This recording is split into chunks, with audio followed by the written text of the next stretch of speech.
அண்மைச் செய்தி. காஷ்மீரில் ராணுவ வாகனம் கவிழ்ந்து விபத்துக்குள்ளாகி இருக்கிறது. ஜம்மு காஷ்மீர் மாநிலம் டோடா என்ற இடத்தில் 200 அடி ஆழ மலைச்சாலை பள்ளத்தில் ராணுவ வாகனம் கவிழ்ந்து விபத்துக்குள்ளாகி இருக்கிறது. விவரங்களை செய்தியாளர் நிரஞ்சன் வழங்க கேட்கலாம். நிரஞ்சன், வணக்கம். இந்த விபத்து குறித்து மேலும் சொல்லுங்க. ஒரு பணியிடத்திலிருந்து மற்றொரு இடத்திற்கு செல்வதற்காக ராணுவ வாகனத்தில் கிட்டத்தட்ட 20க்கும் அதிகமாக ராணுவ வீரர்கள் பயணம் செய்து கொண்டிருந்த பொழுது கடுமையான சுற்றுச்சூழல் காரணமாகவும் வாகனத்தில் ஏற்பட்ட திடீர் எந்திர கோளாறின் காரணமாகவும் அந்த பக்கத்தில் இருந்த ஒரு 200 அடி பள்ளத்தில் சாலையில் அந்த ராணுவ வாகனம் என்பது கவிழ்ந்து விழுந்து பெரிய விபத்து என்பது ஏற்பட்டிருக்கிறது.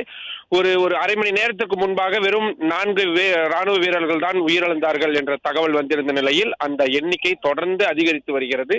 தற்பொழுது 10 என்று அந்த எண்ணிக்கை வந்திருக்கிறது. மிகவும் கவலை அளிக்கக்கூடிய செய்தியாகத்தான் வந்து கொண்டிருக்கிறது. டோடா என்ற இடத்தில்தான் இந்த விபத்து என்பது ஏற்பட்டிருக்கிறது.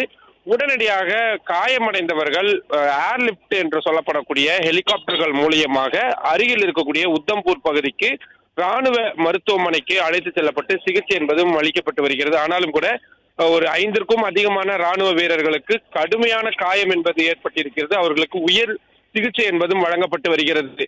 மேலதிக சிகிச்சை தேவைப்படுகிறது என்றால் டெல்லிக்கு கூட ராணுவ வீரர்களை ஏர்லிப்ட் மூலமாக அழைத்து வரலாம் என்ற ஒரு திட்டமும் ராணுவத்தினரிடம் இருக்கிறது. அதே நேரத்தில் அடிப்படை விசாரணைக்கு தற்பொழுது உத்தரவு பிறப்பிக்கப்பட்டிருக்கிறது. காரணம் என்ன, அந்த இடத்தில் இதற்கு முன்பாக இப்படியான ஏதேனும் விபத்துகள் நடந்திருக்கிறதா?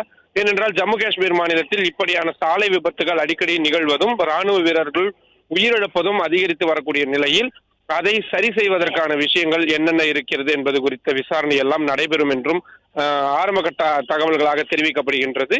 தற்பொழுது ஏற்பட்டிருக்கக்கூடிய இந்த உயிரிழப்புகள் மேலும் அதிகரிக்காமல் இருக்க வேண்டும் என்பதுதான் அனைவரும் நாம் எதிர்பார்க்க வேண்டிய விஷயமாக இருக்கிறது. சிகிச்சை பெற்று வரக்கூடியவர்கள் உயர் சிகிச்சை என்பதும் அவர்களுக்கு வழங்கப்படும் என்று ராணுவம் சார்பில் தெரிவிக்கப்பட்டிருக்கிறது.